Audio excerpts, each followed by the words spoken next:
Madame Bonetti, donc, est la première adjointe en charge de ces petits monstres.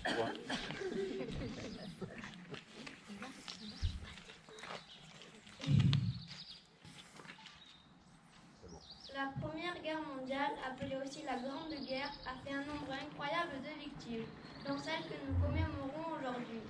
Mais c'est grâce à eux que nous sommes là dans ce pays et que nous sommes en paix avec les autres.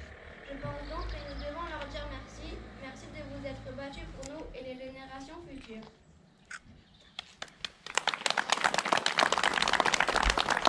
Tous ceux qui se sont battus pour la France, à tous ceux qui sont partis pour nous sauver, pour toutes ces personnes, un grand merci, car sans eux, la France ne serait pas le pays que nous connaissons aujourd'hui.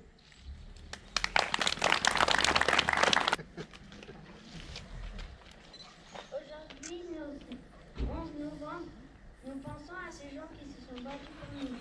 1 million de morts et 6 millions de blessés pendant la Première Guerre mondiale, de 1914 à 1918. C'est la journée nationale de la victoire et de la paix. Un jour tellement important que c'est devenu un jour férié. Un jour, je suis contente de ne pas aller à l'école.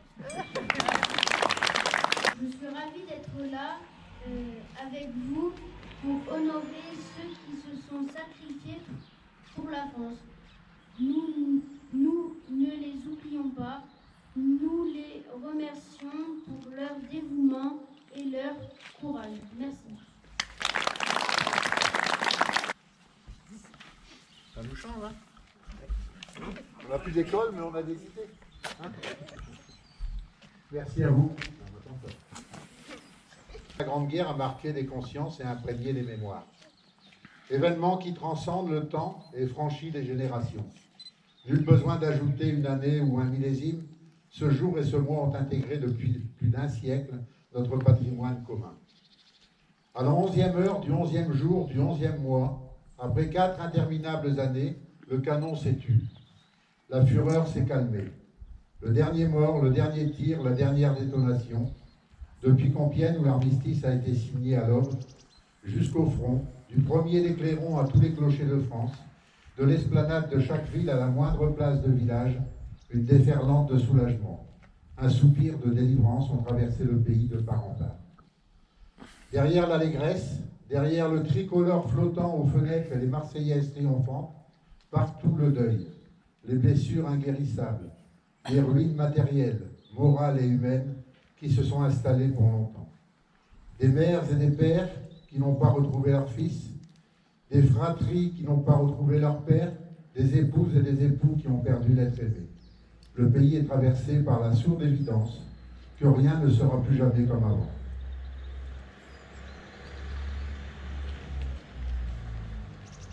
En ce jour, dans les nécropoles, devant les monuments aux morts, sur les places de toutes nos cités, toutes les générations rassemblées, nous nous souvenons de ceux qui se sont battus pour la France entre 1914 et 1918. De ceux tombés au champ d'honneur sur tous les fronts, d'Orient et d'Occident. Nous nous souvenons du combat valeureux de tous ceux qui, venus des 5 continents, ont défendu un sol qu'ils n'avaient auparavant jamais foulé. Les noms gravés sur nos monuments aux morts nous rappellent constamment les valeurs d'honneur, de courage, de dévouement et de bravoure. Ils nous rappellent la fraternité d'armes.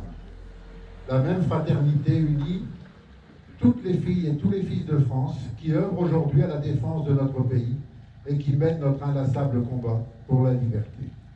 La même fraternité mémorielle qui, chaque 11 novembre, nous réunit pour honorer les combattants de tous les conflits, pour rendre hommage à ceux qui ont accompli leur devoir jusqu'au don suprême.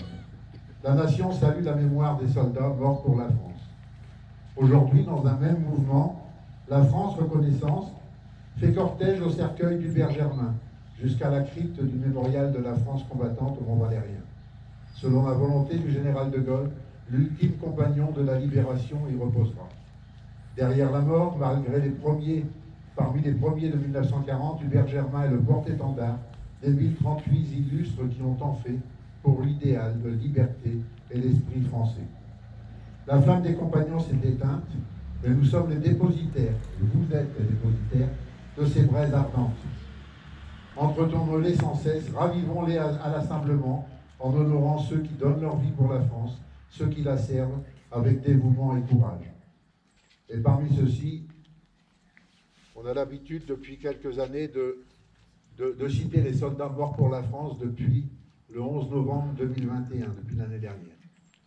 Le colonel Sébastien Botta, force multinationale d'observateurs, mort pour la France en Égypte le 12 novembre 2020.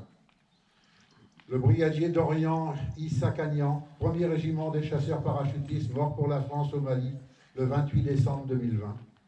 Le brigadier Quentin Pochet, 1er régiment de chasseurs parachutistes, mort pour la France au Mali le 28 décembre 2020. Le maréchal des logis Taneri Mori, 1er régiment des chasseurs, mort pour la France au Mali le 28 décembre 2020. Le sergent-chef Yvonne Yunk, 2e régiment de hussards, morte pour la France au Mali le 2 janvier 2021. Le brigadier-chef Loïc Rissier, 2e régiment de hussards, mort pour la France au Mali le 2 janvier 2021. Et le sergent Maxime Blasco, 7e régiment de bataillon des chasseurs alpins de Vars, mort pour la France au Mali le 24 septembre 2021. J'aurais une pensée pour Josie.